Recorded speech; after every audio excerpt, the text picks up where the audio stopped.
So in this session, we're going to be talking about UA strategies or user acquisition strategies, acquiring players throughout the app lifecycle. So we're going to be talking about everything from the inception of a soft launch, what you do during a soft launch, how that leads to a worldwide launch of a game, and then ultimately how you sustain your users after the game.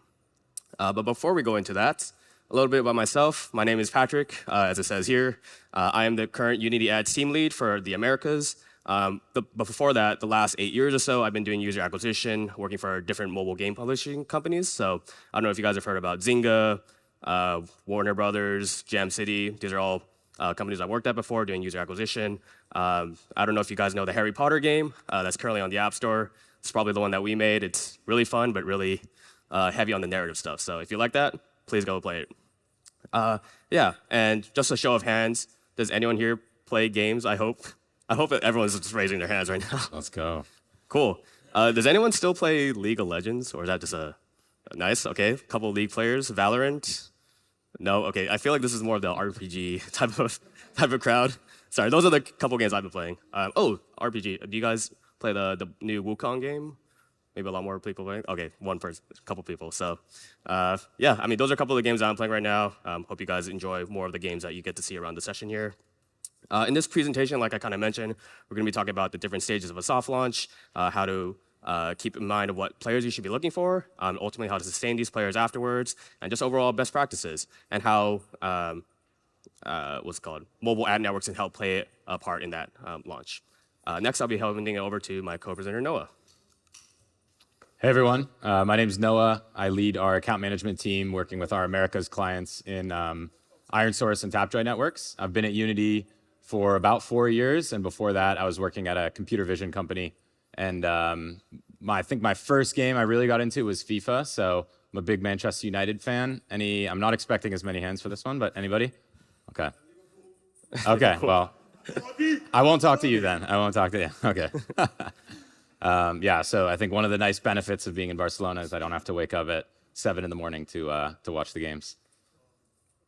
So go through our agenda. So we're going to be talking about the different stages of a soft launch, including product tuning, retention tuning, monetization tuning. Just to kind of give you a quick note on this, this is more of like a framework of like what you should be keeping in mind of in terms of a soft launch, worldwide launch. It's going to be different from game to game, but the overall general structure should be applicable for most of you guys.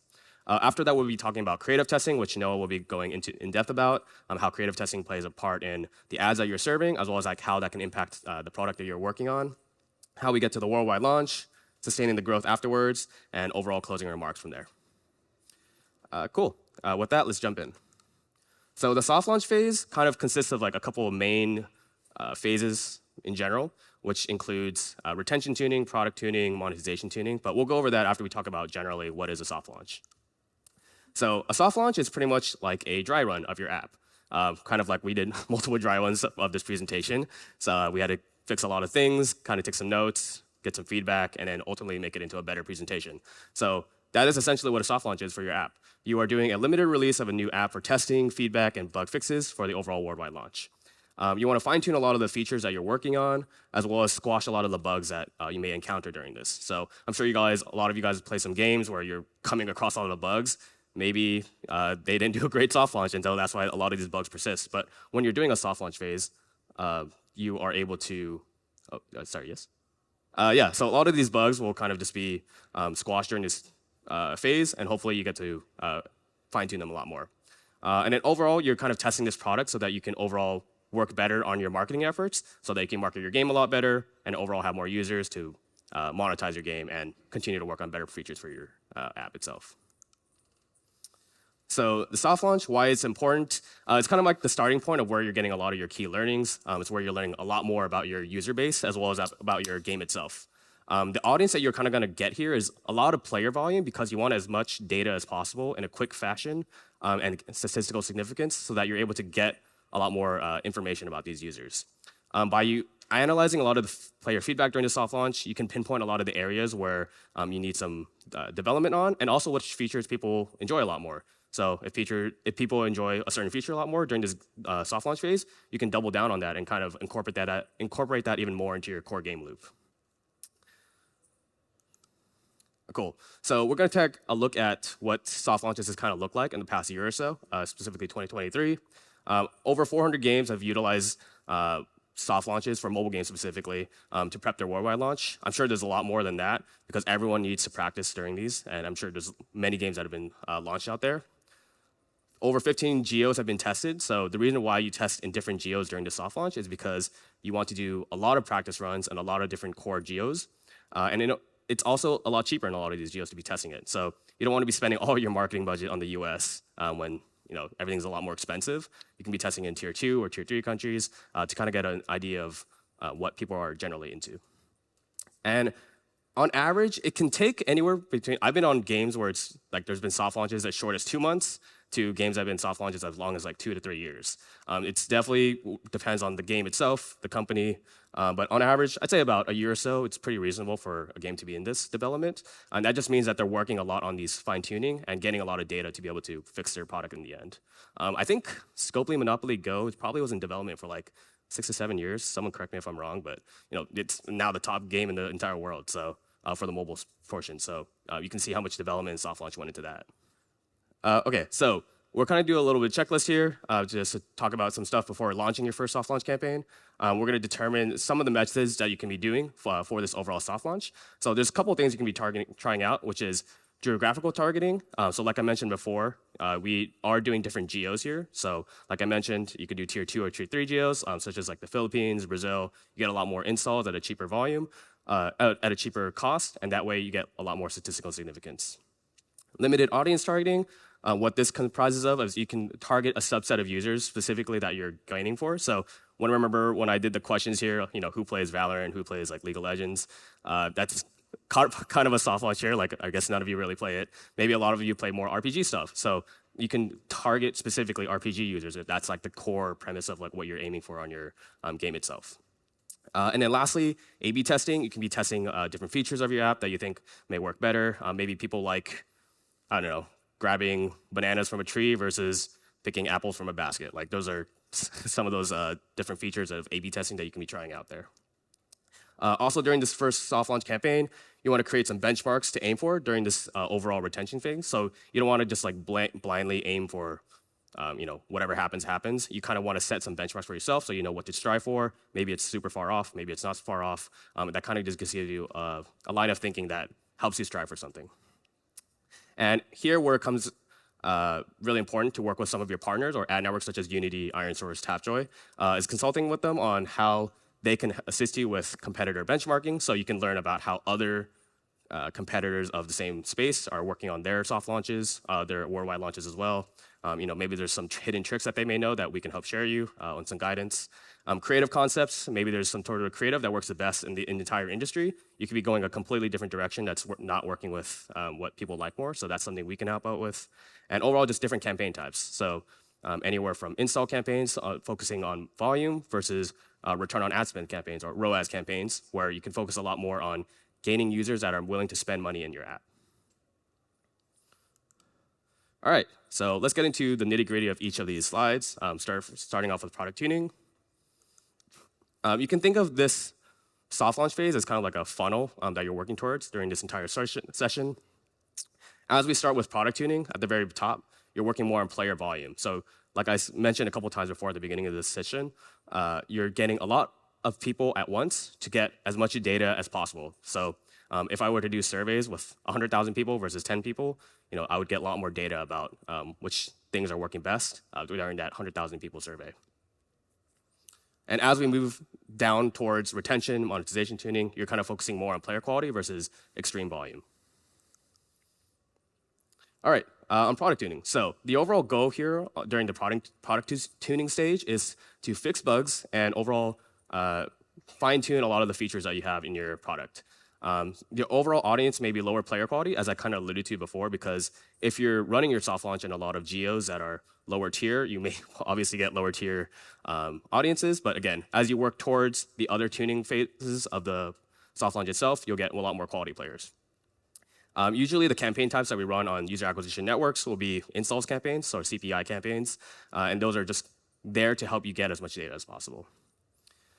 Fine-tuning what game features need work on. Again, this is where the huge sample size works to kind of do a lot of the feature testing. You can do a lot of hypotheses as well. So if you think that one feature of your game may be a hit, this is where you're going to test your hypothesis here. And this is also just to prove you wrong on your hypothesis. Maybe it's not what you aim for, and it'll prove you completely wrong. And also, yeah, the competitor research portion we talked about during the ad networks. We can give you a lot of intel about what has worked in the past for other developers and what has not worked for them. I think we have the benefit of having history and data behind us, and that helps you do better informed decisions for the future. How ads can help you overall is creative testing in your paid campaigns.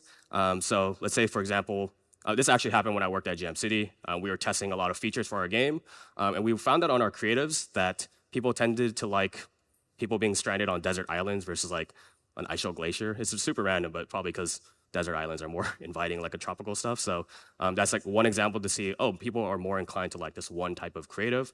Maybe that's the direction we should be going for. New game feature testing. So this is also another thing that I worked at Jam City, is we implemented this feature in an ad where it wasn't even like a real feature in the game. I'm sure a lot of you have clicked on like fail ads. You've clicked on ads where the game feature is like completely different from what you clicked on the ad, so it's like misleading.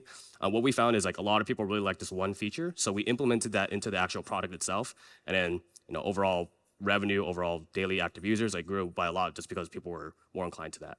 And by kind of introducing that, you're doing a more full-fledged game loop. So all the way from the ad to the app store to the game itself, it's more coherent and it's more trustworthy throughout that entire process. So that's some of the examples of how paid acquisition campaigns can help inform you about some decisions on features for your product.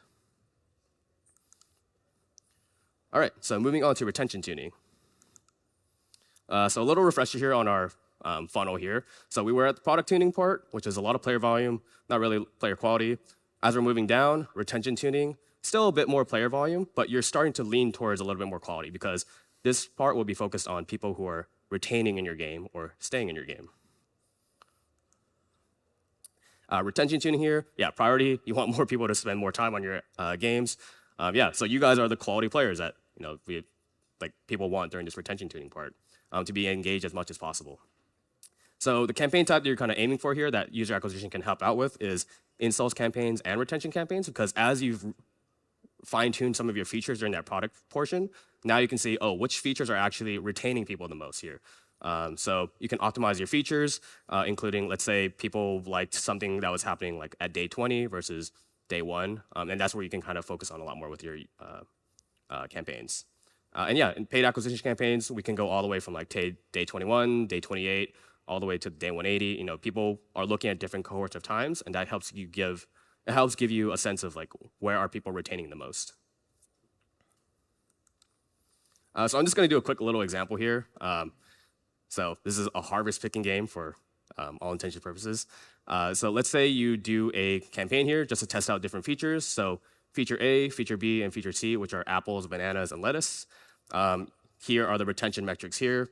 You find that people are more retained on picking apples for a harvest picking game versus picking lettuce, because lettuce is kind of boring. Apples are more fun. So if you were to do this for your actual game itself, now you can focus on making apples a core feature of your game in general versus like focusing on lettuce. So that's just like a really quick and easy way for user acquisition to come into play, and how we can give you really quick informed decisions on using data. And sorry I keep using apples and bananas and harvest. I've been going on a cleanse recently, so that's probably why it's stuck in my head. All right, monetization tuning. So you might be wondering, like, why are we talking about monetization and money during a soft launch kind of phase? Ultimately, you need money to fund a lot of your efforts, whether it's marketing, whether it's putting features back into the game because you need to pay your employees, but also just because you want to focus on a lot of different features that may require a lot more heavy lifting. So monetization tuning, I think, is pretty important here. As we move down into the funnel here again, now you're finding a balance between user quality and volume during the soft launch. So for monetization tuning, now you're not really focusing too much on player volume, but you're focusing more about player quality, because you want people ultimately who pay money in your apps, or they're watching a lot of ads to make money for your apps. And this overall is like the goal for a lot of apps, games out there, I'm assuming. So monetizing your game, your priority here is for overall in-app purchases and ad engagement, high value quality users. How do you maximize your revenue here while maintaining your daily active users? There's just some of the things that you want to think about while you're going through this phase of your soft launch. Is your game going to be more ad forward? Is it going to be more purchase forward? I guess for all of you in the audience, how many of you guys have made a purchase in an app before or a game? Oh, it's actually fewer than I thought. How many of you guys have watched ads in games? If you guys have. Okay, yeah, a lot of you. See? So these are kind of some of the ideas that you'll get during this monetization tuning. Maybe your app will end up being really ad heavy focused versus IAP heavy focused. Paid acquisition campaigns can help you give you a sense of that, and we'll talk about it in this next slide. So paid acquisition campaigns, we can focus on finding users who are more likely to purchase IAP packages, or they are inclined to making like doing a lot of ad watches, such as a lot of you guys in the audience. So we have like really robust models in our campaigns that are able to find these type of users based off of the data that we receive. This helps understand the overall game economy of your app itself during the soft launch, and this helps you understand like maybe we should be focusing more on ads versus IAP. Or if you're really intent on being IAP focused, like this helps give you a sense of like, oh, maybe we need to rethink our entire function as to like why people are watching so many ads. Maybe the game is too hard, maybe the game's too easy, but this is also another way for you to understand how your product can be influenced by using these campaigns. Yeah, example here. Maybe not a lot of players are buying your bundles, which you thought were going to be really good, but 90% of them are watching ads. This helps you give some insights as to whether you should pivot your strategy or not. All right. Now, Noah will discuss some of the creative best practices and how they are important for your soft launch as well. So here you go, Noah. Thank you, Patrick. Yeah, so creative testing process, super important all throughout the stages of your game, from soft launch all the way through worldwide launch, and then even to sustaining growth after launch. So the focus of this section is take you through some different strategies that we've seen work on the video network, so on ironSource and Unity, show a few examples and some insights will help you maybe think a little bit differently about the way that you're using creatives across all your different channels. So the first recommendation here is to really drill down into the way that you're looking at performance of your creatives within the different video networks. So on ironSource and Unity, for user acquisition campaigns, we support rewarded video and interstitial ad placements. So rewarded video is user initiated, interstitial is system initiated. And we also have most of our partners run some combination of video ads, which are just your kind of classic videos, as well as playable ads, which are full interactive ads. So can I get a show of hands for how many of you have run a playable ad for user acquisition campaigns before? All the way in the back. Wow. All right. Let's see if we can get that number up, hopefully by Unite 2025. So this is an example of a specific partner who's running both of these ad types, on both of them targeting both of the different ad placements, rewarded video and interstitial. And you can see that this partner sees that video is really dominating their delivery on the rewarded video placement, but playables are really dominating about 2/3 of their delivery on the interstitial segment. And this is the kind of insight that you would miss if you're looking at your performance at the campaign level. But by drilling down into these different types of breakdowns, you can get a bit more of a granular understanding of how your creatives are performing, take that back to your creative testing process, understand how to tailor your creatives a little bit more precisely towards these different pools of users that you're reaching. This is just an example broken down by ad type, but we see the same across different genres of supply sources that you're running your ads on, often different types of ads, whether it's the format of the ad, a playable versus a video, or also specific types of concepts that resonate really differently with different types of users. So by maximizing the different types of concepts and the different formats of ads that you're running, you can maximize your total reach and break into some of these different pools of users. So the next slide here is around the idea of kind of finding a new winner, a new hero creative. This is a super successful example we saw where a partner tested interactive ads for the first time, full playable ads that they had never run before. And we can see pretty much here towards the end of January, beginning of February, as soon as playable ads were introduced to the campaigns, we saw almost overnight 20% increase to our IPM or our install rate.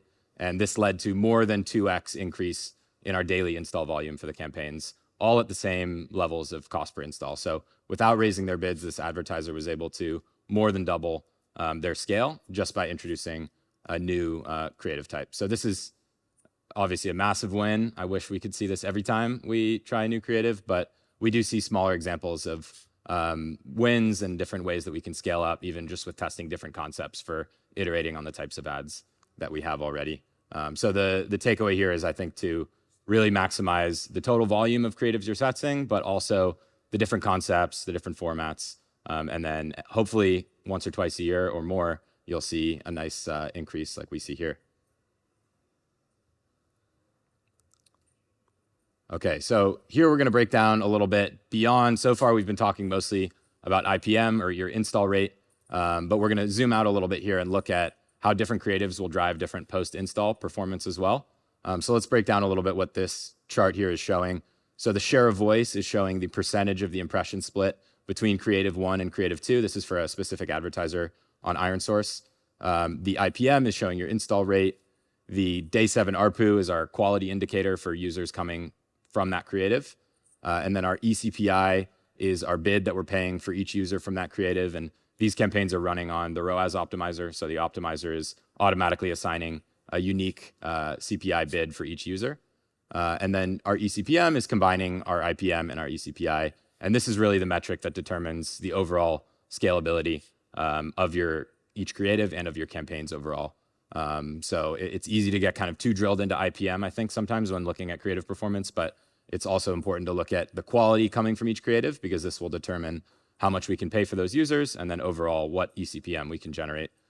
So this is a pretty extreme example. We see it in many different levels, but in this case, this advertiser is running 2 different creatives with very different IPMs, but actually the lower IPM creative is getting the majority of the delivery. So we can see this creative number 2 has an IPM just over 6 is getting 3/4 of the delivery. And it's because the quality is really different for each of these creatives. This could have to do with the concept or the actual content of the creative itself, or it could just mean that these creatives, like we saw in the earlier slides, are resonating with really different pools of users. So maybe one creative does really well with more hyper-casual audiences, others with more kind of mid-core, where we would expect a higher conversion to payer rate and overall better performance. So I think this is an important lens to look at your different creatives, especially as you start rolling out different formats, different concepts, and reaching those different pools of users that we have. This will give you kind of a holistic view of how much each creative can actually scale when you factor in the quality and the bid. Okay, now we'll move even further out and we'll look at not just the creative itself, but also the store page that's paired with the video. So can I get a show of hands? Have any of you built custom product pages for your game and run them on any kind of ASA or any kind of video network campaigns? Okay, we have a few. Let's see if we can make that one a little bit higher by next year as well. So the concept here is to build a specific page that's different than your default store page for your game, pair it with a specific creative that is aligned with the experience. So we'll get into a few examples here, but what we'll look for is an increase in your conversion rate. So this is zooming into the install funnel. We have our click-through rate and then our conversion rate.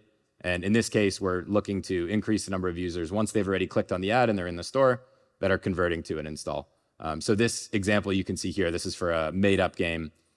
We can see there's some holiday seasonal content here for a specific creative. Normally, the default page would have pretty different content, but by building a custom product page that has the same kind of seasonal content here, we would hope to see some kind of an increase to CVR, which would also improve our IPM and the total amount that we can scale for these campaigns. And this is kind of one example would be around seasonal content. Another would be around specific characters. If you have some kind of limited time event in your game or you're featuring a specific character, this would be the perfect use case to build a custom product page and run it alongside the video creatives or the playable creatives that you have built out there. And for the most part, they're pretty quick and easy to build. It can really be as simple as just swapping in the first couple images that you have in your store page and then attaching that product page ID to the specific creative. And this is an example of a specific advertiser that was running some kind of holiday, Halloween-themed creative, built out a custom store page that featured those same images from the Halloween content that was a limited time event in their game. and saw an increase to their CVR by about 20%, which improved their IPM by the same amount. You can see the ECPM, or the click-through rate, was about the same consistently, but it was really the increase to the CVR that drove the improvement to IPM. So the final takeaway here, I think, is to really work with your account management team to make sure that you're tapping into all the different creative levers that each video network has to offer. We've covered a few of them here. Creative testing campaigns will help you maximize the efficiency with which you're testing your creatives, gathering learnings as fast as possible, using custom product pages attached to specific creatives. And then, like we saw from the chart earlier, see if you can replicate that same kind of a spike for testing playable creatives if you haven't already. Now I'll give it back to Patrick for worldwide launch. Cool. Thanks, Noah. And for this gentleman here, ASA stands for Apple Search Ads. When you type your app into the App Store, pretty much a lot of the times, the very first placement you'll see is like an ad. It'll say ad itself, and that's what Apple Search Ads is. So when you click onto it, you'll see multiple versions of kind of some of the custom product pages that you see there, and that's what Apple Search Ads is, and where people test there. So hope that helps. Cool. So worldwide launch. So you've soft launched your game. You've gained some crucial learnings during this entire period. What people are loving, what people are hating, and overall, how do you make money off of it? So now you're ready. Now we have a kind of a different funnel here, which is just worldwide launch and everything after that. So for a worldwide launch, a lot of your focus here is going to be player volume, kind of similar to our soft launch, because as soon as your game launches, you want as much hype as possible around this entire app. You want to make sure there's a lot of virality around it. Everyone wants to know about it. And then from there, as we kind of sustain and grow afterwards, after the first couple of golden cohort weeks, then you focus more on player quality. But we're trying to just get as many people to know about your app as possible during this worldwide launch. So launching it, scale as much as possible. That's literally the priority here. I'm sure you get bombarded with ads every time a new app launches somewhere, or if you're on the App Store. It usually happens every Thursday, but some new game is featured, and it usually happens on a Thursday. Now you'll kind of keep that in mind when you're looking at new launches in the future. It's always on Thursday because it lasts exactly 1 week, and that's when everyone's bombarding their ads and such. The audiences here, you're going to get a lot of various player qualities because you're going to be launching a lot of different campaign types.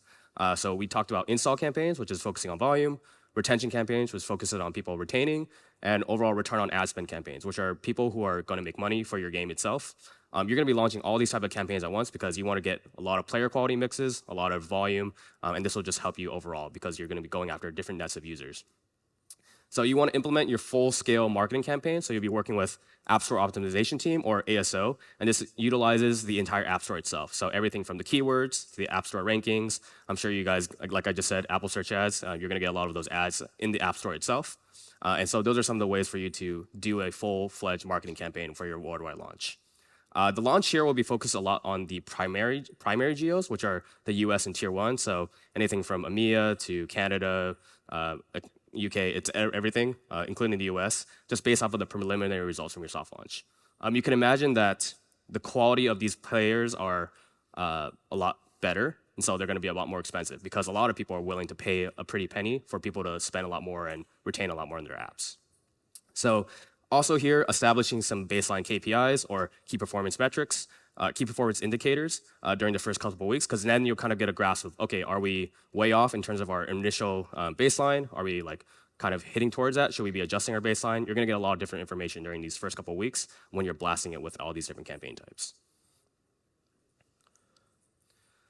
So we kind of covered all the priority and audiences. So how to launch a global go-to-market campaign. There's a lot of different channels for you to consider. I'm mainly going to be talking about the paid acquisition marketing campaigns and channels. So for social channels, Google and Facebook. Who here uses Facebook still? Oh, no one. Okay, or a couple people. Who here uses YouTube? Maybe that's a lot better. Okay, there you go. I'm sure you've seen ads in there, so you'll probably get a lot of ads there. Search channels, Apple Search. How many of you have an iPhone and have Search an app? Yeah, you'll probably have seen some sort of ad there as well. Ad networks, I kind of talked about this before, but anytime you watch an ad in your game, in order to get some sort of reward out of it, those are some of the stuff that Unity and ironSource works on particularly. So there's a lot of different type of channels that you can be thinking about, depending on the intent and the type of player that you're looking for. Noah kind of covered the stuff on creatives, which is playables, rewarded videos, banner ads. It comes in all shapes and forms. People click on different things based off of like what they're interested in, and it also helps give you a sense of the different qualities of people based off of the ad types that they're clicking on. So if people are clicking on playables, which are like mini demos of the game itself in an ad, they might be really interested in the actual core mechanics of that game. Versus people who click on banner ads, it might have just been a little slip up and they accidentally clicked it, and that's lower quality. So those are some things to consider in terms of the creatives. And a reminder here, scale is key. Like you just want to spam as much as you can, and I'm sure all of us have gotten these ads at some point. I'll have Noah talk here about a little bit more about the worldwide launch campaigns that we can be talking about in these next couple slides too. All right, so Patrick talked a little bit about some of the different campaign types we have at our disposal. I think here we'll zoom in a little bit more to the most common sort of timeline and flow of what this all looks like in action once the game is launched. So most often we'll start with just a standard cost per install campaign. Like Patrick mentioned, goal here is to maximize scale, gather as many learnings as possible, both on specific creatives you're running in your campaigns, also on which types of genres that you're running these ads on are going to drive the most payers, which different types of metrics you're going to see from them. Really understand as much as possible about the marketability of your game and what it's looking like across all the different segments that you're running. And then ultimately, most often the goal here is to start testing one of the automated bidding tools. So both on the ironSource video network and Unity, we have both ROAS-focused campaigns, which will take over and bid automatically towards your ROAS goals. And we have event-focused campaigns, so this is especially useful for trial, subscription-based advertisers, or if you have a specific event maybe that tracks really closely to retention, this can be useful as well. Both of these different campaign types have different cohorts, so we can make sure that we're setting the goals and targets that will most closely track towards your goals that you have. And I think the most important thing here too, as you're working with your account management teams, is just share as much as possible about how you're looking at performance, what your priorities are. We can try and offer some benchmarks and work together to kind of figure out what the right tools are to use that will help us reach our goals. And Patrick mentioned early launch is often when we want to push for the most scale as possible. We would hope also once we move to this kind of second phase, a few weeks after worldwide launch, to see scale at least maintain and in some cases even increase. So this is a case study with Hyperbeard, who are here. Hopefully they're still around for maybe you can catch up with them. But this is an example where they turned on the ROAS optimizer for Adorable Home, one of their games. And we actually saw a pretty big increase, over 2x, to the installs that were coming from the campaign, while ROAS also increased. So this is kind of the dream scenario that we're always going for, where we want more scale and better performance. In this case, the ROAS optimizer is able to bid much more granularly. We mentioned earlier, it's generating a unique bid for every impression that's being served in your campaigns. So what we will often see here is scale will increase, performance will be calibrated towards the targets that you're setting with the tool. And in some cases, because the optimizer is getting more aggressive with some of those higher quality users that it's predicting will generate the highest quality that will reach your goals, we can actually see that will make those bids will be competitive enough that we could see an increase in the total install volume as well. Awesome. Thanks, Noah. Okay, so you've launched your game worldwide. Woohoo! All right, now we need to focus on sustaining growth because that's ultimately what you're aiming for, right? You want to make sure people are continuing to play your game, the next Harry Potter, the next whatever hit game, just to make sure that you're getting a lot of users. Oops, this should be sustaining growth, my bad.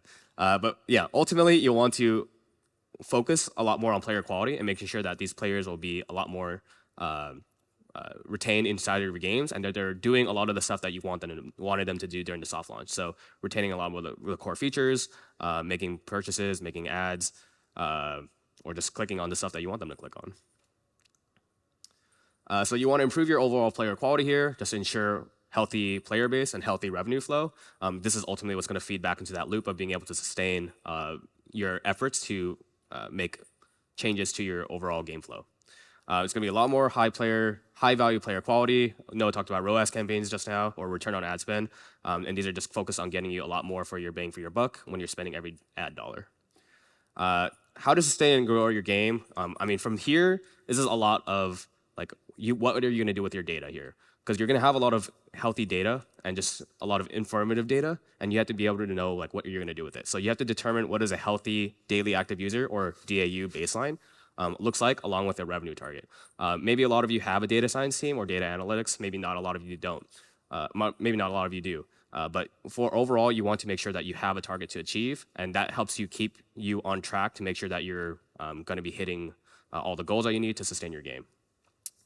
Something to note here, maybe it's not already obvious, but paid versus organic metrics may look way different. Paid metrics will look different because we're targeting high-value players for you, so it's going to be a lot more valuable, higher costs. Organic metrics will look a lot bit different because these might just be people who are stumbling across the App Store. Maybe they saw you on the featuring page. Maybe they just heard about your game somehow, and they may just be lower quality just because they're not have as much intent. So those are some things to keep in mind of. Different paid channels can help maintain quality players. Like I said during the worldwide launch, there's a lot of different social channels, video network channels, search channels. They all have their own specialty, and they can help you in different ways of what you're trying to achieve here. And then lastly, different campaign types. We kind of had talked about this throughout the entire presentation, but return on ad spend campaigns, cost per action. Maybe you want people to, I don't know, you're focused on a lot of people doing registrations. So I used to also work at DraftKings before. A lot of us were trying to get registrations just to make sure that people are downloading our app and then ultimately filling out a user profile so that when they're ready for sports betting, they are ready to go. So maybe that's something that you're trying to aim for. And overall, payer, retention campaigns. There's a lot of different campaign types that we can help you out in general based off of your needs of what you're trying to acquire during these launches. All right, closing remarks. We've covered a lot of ground in this session, so we kind of just wrap a lot of this up. Overall, the game lifecycle is a journey. I'm sure a lot of you knew that here. First, you want to make sure that you're doing your due diligence, researching a lot of your game and competitors. Like I said before, we have a lot of rich history and data that we have at our disposal. You can learn a lot from people's mistakes and their wins and kind of see how that can contribute to your game itself. Gather data via paid acquisition. We have a lot of rich inventory. We can go after any type of user that you're looking for. The world is our oyster. We have a lot of data to work with, so we can help you out there. This helps you overall fine-tune the product and make changes to the features of the games itself, and double down on what works, remove what doesn't work, or improve upon it. And then overall run a successful worldwide launch here. Cool. So we will stick around afterwards just to see if you guys want to talk to us in person. Maybe you have specific questions that you want to ask. But thanks for taking the time to listen to our talk, and looking forward to the rest of it.